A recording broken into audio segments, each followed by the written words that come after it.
Hi, everyone. Welcome to the American Association of Endocrine Surgeons, AAES, live stream webinar. Today, a group of the AAES members are recognizing Parathyroid Awareness Month, and we are going to talk about hyperparathyroidism. Unfortunately, I've got a group of experts on hyperparathyroidism joining me, and I will have them introduce themselves before we begin. But my name is Herb Chen. I'm at the University of Alabama at Birmingham, and I am the current president of the AAES. So next I'll ask Carmen, will you introduce yourself? I'm Carmen Solorzano, and I am a professor of surgery at Vanderbilt University Medical Center, and I was just past vice president of the American Association of Endocrine Surgeons. Thanks, Carmen. Barb? Yeah, hi, I'm Barb Miller. I'm one of the endocrine surgeons at the University of Michigan. I currently serve on the council for the AAES, and I'm the chair of the IT committee. I also want to mention that we have a couple of different websites in addition to our Twitter account and our Facebook account. We have a organizational site that you can check out, which is www.endocrinesurgery.org. And you'll find our surgeon finder there if you're looking for a surgeon to help you. And then also we have a patient site with some information about thyroid, parathyroid, adrenal, and neuroendocrine tumor disorders. And that's www.endocrinediseases.org. Thanks, Barb. And Tracy? Hi, I'm Tracy Wang. I'm at the Medical College of Wisconsin in Milwaukee, and I have previously served as a counselor for the AAES and just completed a term as the fellowship committee chair. Great. And so what we'll want to do over these next 30 minutes or so is that we've had, we've got also an additional, Sally, can you introduce yourself to our audience, where you're at in your role in the AAES? My name is Sally Carty. I'm at the University of Pittsburgh, where I head the Division of Endocrine Surgery. I was chair of the parathyroidectomy guidelines for AAES, and I'm a past president, and I'm in the kitchen. Awesome. Okay, so now we have our panel. So what I'm going to do is we've had questions sent in from many patients. And what I will do is I'll direct the question to an individual, but if any of you want to add to the answer, just raise your hand and we will unmute you. And so I'll begin by asking Sally, you get the first question. So this patient question says, how many times should blood tests be done and over how long to show a pattern of high calcium? For example, would 3 samples repeated over a year be enough? If a patient has high calcium for 3 years, how much longer do you have to wait before the calcium will go higher? So that's a really good question. So when one blood calcium level is elevated, it can be a mistake. It can be from what's called a bad blood draw, which is when the tourniquet's up for a long time, the arm gets acidotic, and the calcium level is accidentally or artifactually high. So one elevated calcium does not count. But multiple elevated calciums do count towards making a diagnosis of hyperparathyroidism. And I personally think 3 is lovely and sufficient, and that over a year is proof of the concept. I would agree that you've waited a while. But it sounds like 3 years would be too long. 3 years is a long time, and sometimes medical doctors who are primary caregivers for the patient sometimes have signed on to ideas that you can watch a mildly elevated calcium when Dr. Chen and Dr. Solorzano and Dr. Wang and Dr. Miller are going to explain to us how we don't. Right, guys? And other times, they just miss it. And they don't really notice that it's elevated for a while. But 3 elevated calciums over 3 years is plenty. What do you guys think? Anyone want to chime in? All right, well, I don't maybe know that. Carmen, let me ask you this. So given, let's say, some patients do have this difficulty in getting either referred or diagnosis because either they want to watch and wait, or some insurances and medical professionals won't even get the required blood test. So what suggestions do you have for a patient who's in one of these situations?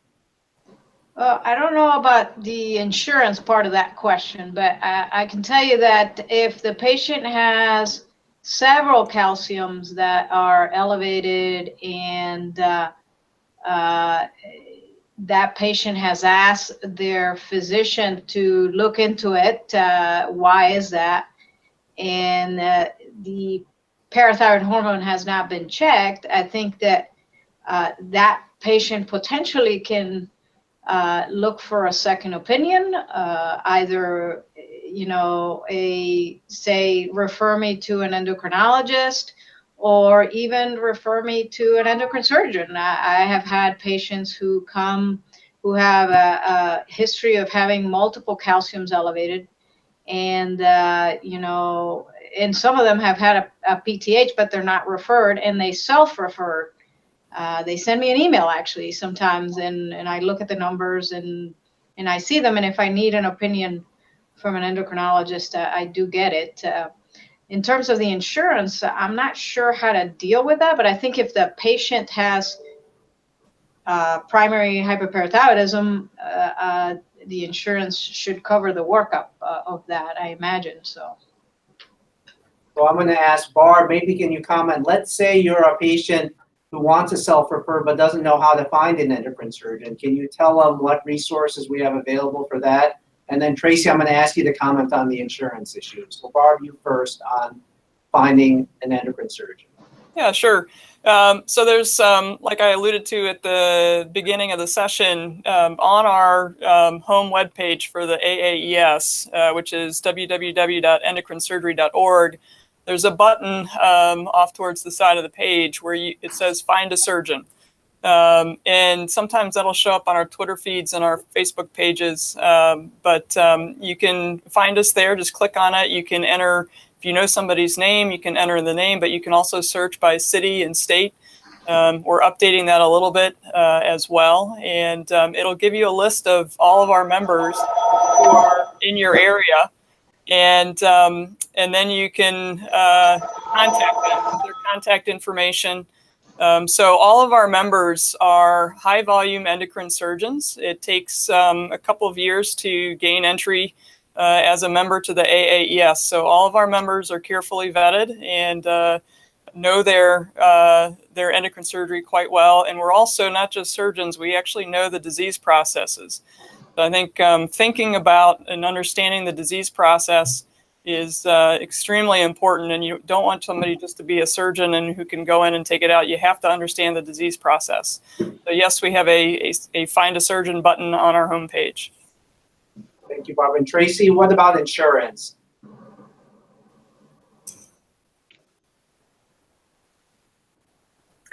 Hi, Herb. I think you asked me about the insurance. Sorry, my feed broke up a little bit.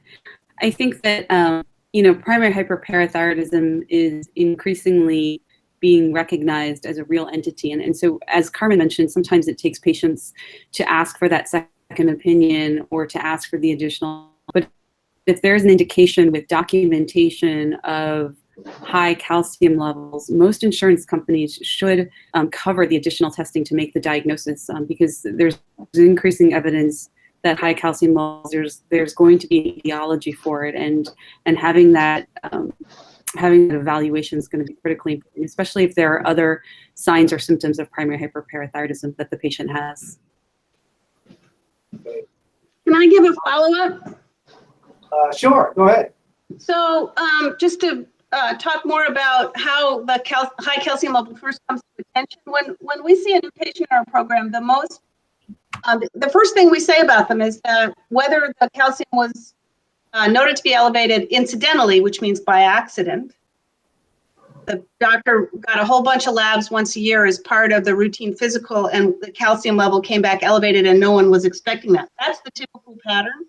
Or whether the calcium level was checked because of symptoms. And hyperparathyroidism has a number of symptoms that are all not kind of non-specific, can be seen with other disease processes as well. So if there are symptoms, it's generally that lead to the first measurement of calcium, it's generally pretty pronounced rather than mild. So Sally, to follow up on that, since you are the head of our guidelines group for the AAES, are there guidelines for when you should have a calcium checked just routinely if you're, let's say you're going in for a checkup? Are there guidelines published that you should have your calcium checked at this age for sure, or That's a really good question. I don't know. As a surgeon, I don't know. As a medical doctor, I don't know. That's a really what would your inclination be? Yes, I would say that there's probably guidelines about it, but I don't know what they are. Because I think some suggest should we establish them if they don't exist to get them routinely tested at age 50 or. Yeah. Wow, Herb. Talk about your paper. Lean into your recent paper. Talk about that now. Okay. I think that Go ahead, Carmen. about guidelines about when to check calcium, we certainly, I like Sally, I don't know that there are guidelines as to when you should check calcium for the routine patient, but for patients with hereditary syndromes that are associated with parathyroid problems and high calcium, we do have certain guidelines as to when to check, and it's early on in life. So at least I know. And younger patients will get their calcium checked. So, but in terms of the routine and sporadic population, all of us, I guess, I'm not sure that there are any guidelines. Tracy, you're an expert on familial disease. Go ahead, Tracy. Guidelines, but I think anyone with kidney stones or osteopenia or osteoporosis, if they've had a bone density, to make sure that they have a serum calcium checked. Well said. All right, so let's say you have a patient who has an elevated calcium. And of course, the next step is, if you're considering hyperparathyroidism, a PTH test, which I think many of us know it isn't routinely done a lot of times. It should be the first test after you see that elevated calcium and that's confirmed. So there's a couple questions about how that PTH test should be done. So Barb, when you get a PTH, some patients ask, do you have to fast? Do you have to have it done at a special place? I would say at least for the first one or two that I don't have my patients not eat, because basically the PTH should respond in relationship to what the calcium level is, and that should tell you whether or not the glands are functioning appropriately based on how much calcium's in the bloodstream at that time. So you always want to look at those two numbers together and not separately, because the PTH has a very short half-life, so it will change very quickly depending on lots of different things. But we always want to check the calcium level and the PTH at the same time. If I'm in a situation where the calcium level is borderline or something like that, or they may have been taking calcium supplements, sometimes they take it right before their lab's drawn or something like that, then if I'm kind of in a questionable area, I may have them do a morning fasting calcium and PTH. But most of the time, I don't do that. And then in terms of the sample, in terms of how it has to be stored, I think you asked that, Herb. Yes, I did. That used to be more of an issue, at least for what we did in the operating room. We always had to have our samples stored on ice as well as in our lab. Within the last couple of years, the tubes that the blood has to go in do not need to be stored on ice. However, if they're going to be sitting around for a while, I don't know what the length of time is that the blood can sit in those tubes. But I know that the issue of being on ice is not a problem. Now, extremes of heat and cold, I can't tell you about exactly either, but not in a hospital setting. It's no longer an issue, but you do need to know which tubes your hospital's using. Okay, because we had a question, I think, asking if they were getting the sample was sitting in a box in 100-degree temperature. Would there be possible that the sample could be compromised by sort of either not having ideal conditions? So Does anyone have Carmen, do you have any comment on that? Well, I think that, well, hopefully the PTHs that I'm sending are not sitting in a box at 100 degree because the PTH will be very low in those patients. It's going to degrade. You know, we have these tubes, the EDTA tubes that we put them in, at least in the operating room for sure, and those go directly to the lab and you get the result fast, and there's no degradation there. So I guess you'll have to know where your PTH is going and how it's being handled. I agree with Barb in terms of not letting it sit for too long. I think if you are going to let it sit, it has to go in the refrigerator, and it depends on whether it's, I think, serum versus plasma, etc., the degradation of the PTH. So yeah, definitely you got to know where that PTH is going. And if it's sitting in a 100 degree Fahrenheit, that's not good. So Okay, that makes sense to me. So Sally, how important is vitamin D testing in the Ooh, workup of primary so- hyperthyroidism? I'm so glad you asked. So I think it's crucial, and our program thinks it's crucial, and that's because vitamin D deficiency is endemic in the United States and is a very common cause for an elevated parathyroid hormone level. It's the most common cause, not primary hyperparathyroidism. So when a patient comes in the office with a normal calcium or a high normal calcium and an elevated PTH, the very first thing we do is check a vitamin D level. And if it's low, or even if it's in the low range of normal, we burst them with vitamin D. We bring their vitamin D level robustly into the normal range. And it's a lovely provocative test for the diagnosis of hyperparathyroidism because we use it all week long. Because if the vitamin D burst therapy, filling up their gas tank with vitamin D at the vitamin D gas station, rather than dribbling it in with a little teaspoon as a replacement dose every day, which doesn't fill up the tank, vitamin D burst therapy, if that keeps the calcium normal and that PTH elevation goes away, you have a diagnosis of vitamin D deficiency, and it's not primary hyperparathyroidism. But if you give them vitamin D burst therapy and their PTH stays elevated, and now their calcium starts to go up, which has been proven to be a safe maneuver, but from that paper by MD Anderson, now you've got a diagnosis of primary hyperparathyroidism, and all your diagnostic ambiguity goes away, and the patient's happy, and so is the referring doctor. So that's a very useful piece of knowledge. So Tracy, do you always supplement vitamin D if it's low? Even if, let's say, both PTH and calcium are high? I don't know if Tracy can hear the... Tracy, say yes. Sorry, broke up again. So if the calcium and PTH are high and vitamin D low, you always supplement the vitamin D? I always supplement the vitamin D, even with the calcium being high. It's not going to make your calcium dangerously high, and I think it actually helps post-operatively when your calcium and your PTH come down to normal if you have higher vitamin D levels before surgery. So we'll always supplement them. And over-the-counter vitamin D that you can buy at your local drugstore is generally safe, and taking a few thousand units is not going to be harmful for most patients. Okay. But burst therapy is very strong, so that's done only under a doctor's order, vitamin D burst. All right, so Barb, what if the patient is currently getting daily injections of Forteo for osteoporosis? Does that change how you make the diagnosis? Do you have to stop the injections? What's been your experience with that? I would say that it can make the PTH levels go up a little bit. I usually work in conjunction with an endocrinologist when it comes to that.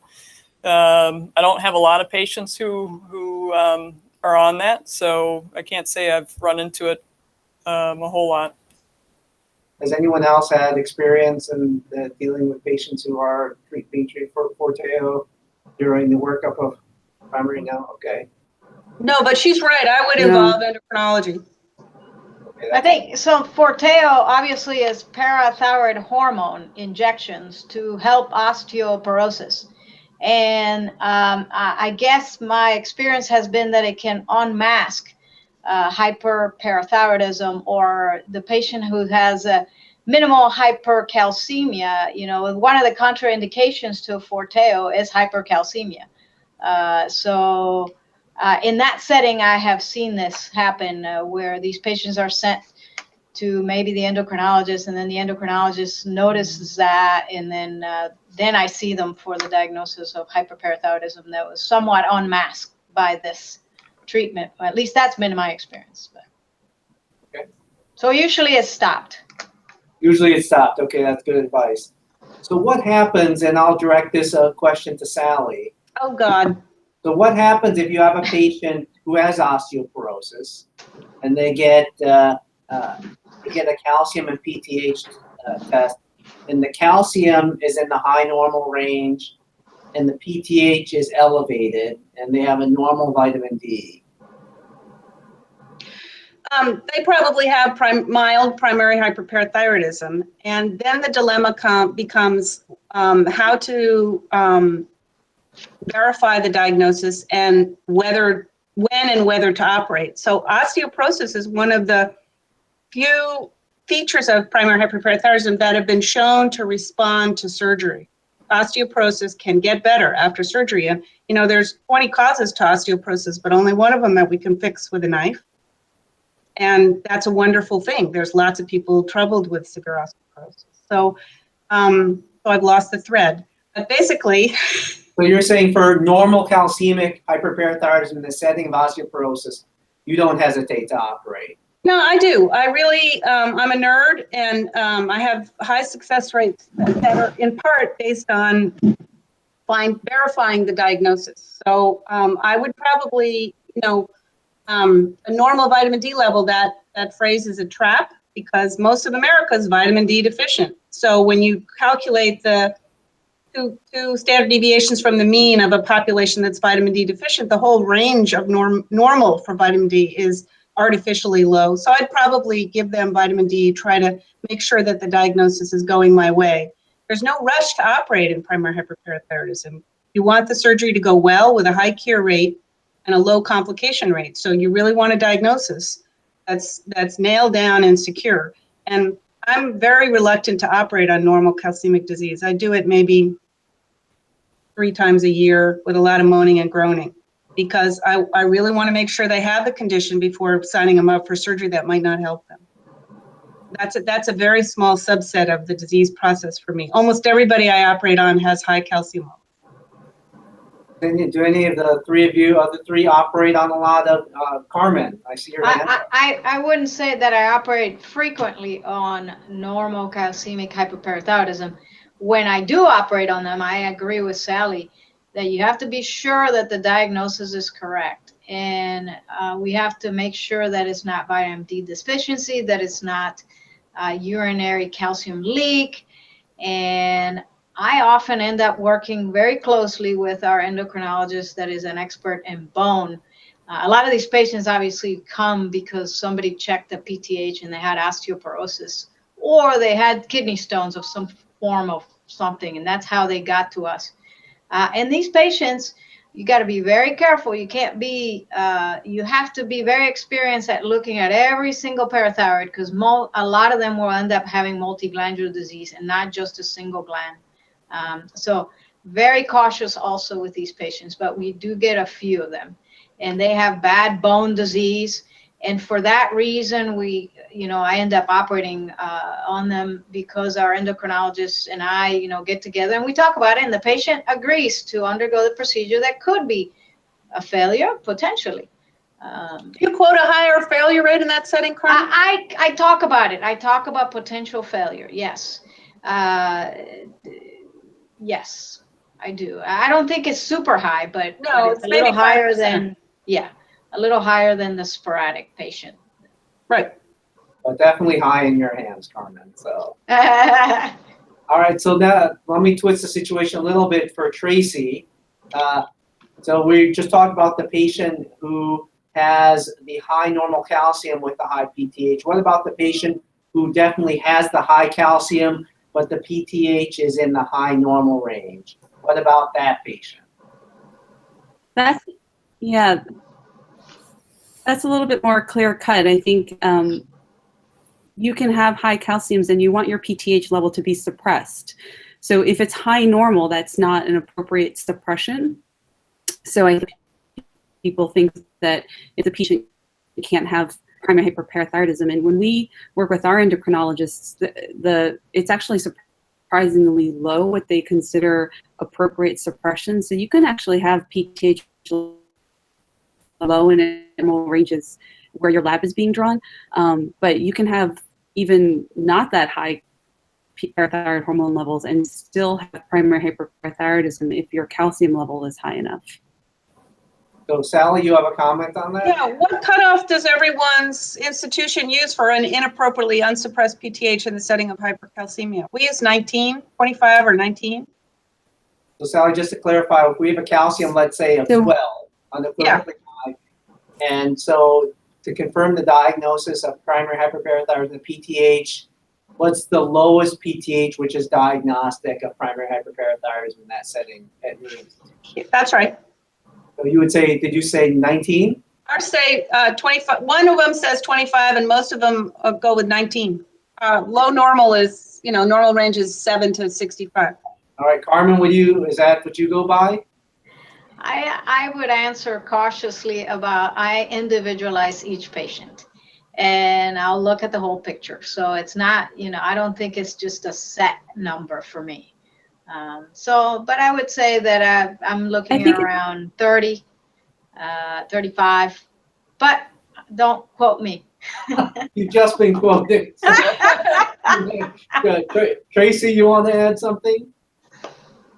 That's where having sort of a series of numbers and not just one single number is going to be really helpful. Those are really the more challenging patients, and you don't want to take someone to surgery who doesn't have the disease. And so that's where having a series of values of calciums and parathyroid hormone levels drawn at the same time over time will be helpful. Yeah. Okay, Barb, how about at your institution? What is sort of the low number for someone with calcium of 12, and how low will you accept the PTH and operate? Barb? Oh, She's frozen. oh, she's frozen. Okay. It does look frozen. So I think that Sally, I agree with you in the setting of the. I think I use like 20s. I get nervous below 20. But Can I just say something for the audience here? So what you just witnessed is completely characteristic of endocrine surgeons. We know each other pretty well. We love to talk shop. We love to, we're nerds. We like to talk about the details and manage the details competently and together. And so anytime we're together at a national meeting, it generally gets right into the details like this. And the surgery is the same way. Very delicate and detailed and effective. All right, I think Barb is, her computer is, she's rebooting up. So let me put this question to the three of you. So a patient asks, does a DEXA scan play a part in the diagnosis of parathyroid disease? Does anybody want to take that on? Carmen, what? Does the DEXA scan play a role in diagnosing hyperparathyroidism? Yes. That's the question. That is the question. You can diagnose hyperparathyroidism without having a DEXA scan, I would say, with blood work. A DEXA scan will measure the bone density of the patient, and that would be complementary to help the patient with signs of end organ problems due to hyperparathyroidism once you've diagnosed it. And for many, it helps in the decision to offer an operation in those patients. So the answer is it doesn't, for me, play a role in diagnosing it, but it helps in other things. So. Sally's nodding yes. How about you, Tracy? I agree. I think the bone density can help make the decision, but the diagnosis of primary hyperparathyroidism should also always based and your parathyroid hormone levels are. And really, it's a biochemical diagnosis based on your labs and not based on, whether or not on symptoms or other signs like kidney stones or bone density. Makes sense. I think is Dr. Du on? I can Looks see. like Juan's coming. Okay, it looks like he's muted right now, so you may be logging on and we'll get his, I think we'll get his feedback. So I'll put another question to you on this list is that, and this is perhaps a harder one. We have so many people with disease seeking doctors. Why are so many people with this disease having to seek so many doctors and tests before someone will take them seriously? Oh, that's an emotional question. That sounds like frustration. But you probably see that in your patients, though, don't you, Sally? Yeah, so the deal is that nobody wants to cut on someone unnecessarily, and it would be wrong. And surgery, although this parathyroid surgery has side effects that are uncommon or even rare, they can happen. And so it's very frustrating for the patient who knows that something's wrong. It could be something common or something uncommon. On the list of the 30 things that are wrong is primary hyperparathyroidism. It may not be the right one. And that's a very frustrating thing for the patient to have to live through is, I take care of this particular problem, but it's not for you. What I offer is not right for you. That does happen. It's very frustrating for them. Carmen, your thoughts? Yeah, I think that there's sometimes a lot of frustration in the patients I see. They have had high calcium for a while and they felt bad, and maybe because they didn't have, say, kidney stones, it wasn't looked into as closely or aggressively. So yeah, by the time they ultimately make it to maybe see the surgeon, they're highly frustrated and they're bringing you, 10 years worth of calcium elevation, copies of all their labs and stuff. So yeah, I see that quite a bit. So hence the this month being Parathyroid Awareness Month, the AAES is helping the paratroops who try to get the word out of how important it is to make the diagnosis. So maybe from each of our panelists, maybe they're ask you to give one last thought about how we can help increase awareness of the disease and how we can help patients find someone that can do the proper testing. And I'll ask Tracy, do you have any words of wisdom? I think that as patients and feedback to our primary care endocrinologists that we're working with or that we see as patients is really important. So communicating what the results of our tests are and our concerns, if we're concerned, if as a patient you're concerned about your high calcium level, and really disseminating more information about parathyroid disease and the benefits that patients can have from parathyroidectomy is really important in the medical community. I think it's as evidenced on Twitter with the Parathyroid Awareness Month and Check Your Calcium, it's going to be helpful in making people more aware of the disease. Carmen, anything to add?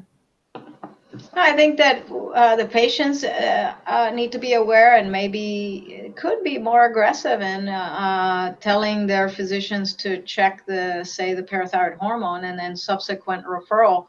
And also we have to educate the physicians also that are taking care of these patients of what the benefits of parathyroid surgery can be for patients, and that we can provide good results in patients if you choose the right place to go, I think. And I think all of you have said this to some degree, and I think it's been reflected in our conversation, is that you want to be involved in the conversation when the patient has the diagnosis. That if a patient is sent to us doesn't necessarily mean they will get an operation. We don't just cut to cut. We are thoughtful about the patients who are going to benefit from the surgery and discuss that. Right. So Sally, maybe I'm going to ask you to comment on a little bit about your task force what you're working on, and then Barb, I'm going to have you close talking about some of the, again, reiterating some of the sites, information we have on our site that patients can use. I'm old, Herb, and I'm having trouble shifting gears. So I'm going to answer the question you just asked the others, because what I would say to get the word out is first, is that all symptoms count. It's crept into the literature and therefore into teaching, especially on the medicine side, not the surgery side. It's so much. But it's crept in the idea that if you don't have osteoporosis or kidney stones, you don't need parathyroid surgery. But all symptoms count. I saw a lady today who'd had 200 kidney stones over 50 years, who was finally referred for parathyroid surgery. Okay, that's one situation. But I also saw a lady today who had bone pain affecting her entire body. And then I asked her to name the sites and she named them all. Depression, increasing fatigue over the last 6 months, short-term memory loss, nocturia times 10, getting up at night to pee, so interrupted sleep from having to pee all night. Those symptoms count, and she's in just as much misery as somebody with osteoporosis or kidney stones. And just because it's crept into the literature that those symptoms are vague and therefore not measurable, doesn't mean they're real. They're not real. They're really real.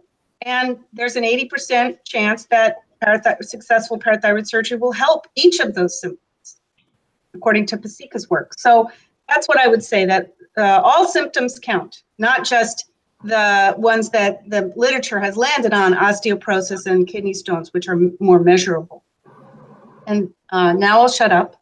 Okay. Okay. All right, I'll let Barb then close to tell a little bit about some of the resources that patients can access through our website and materials. Barb?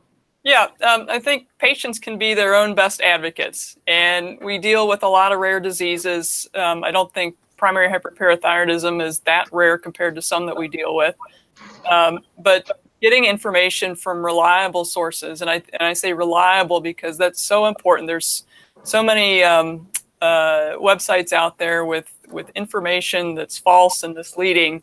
You have to be really, really careful where you get your information from.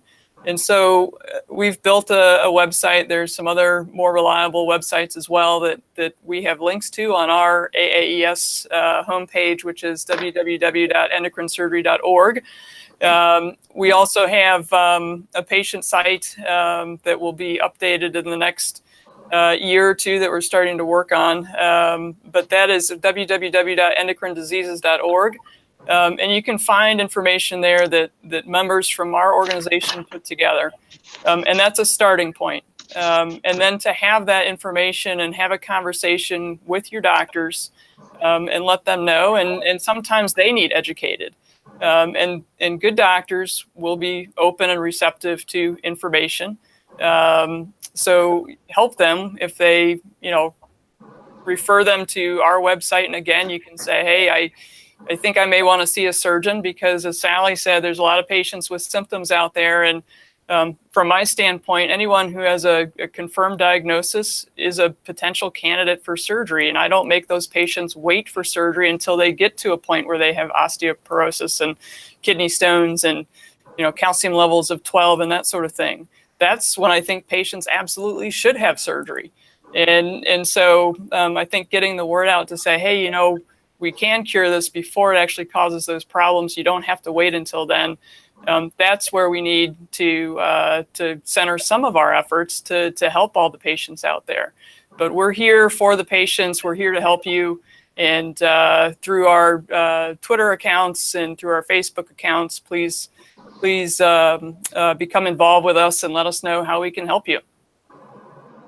Thank you. That was well said, Barb. And then, so tune in next time. I think we focus primarily on the diagnosis in this session, but I think we have a lot of questions that focus on actual surgery, which maybe we can get to during our next session. So be on the lookout for the next AAES live stream webinar. I want to thank our panelists and hope that you'll join us back for the second episode. Thank you.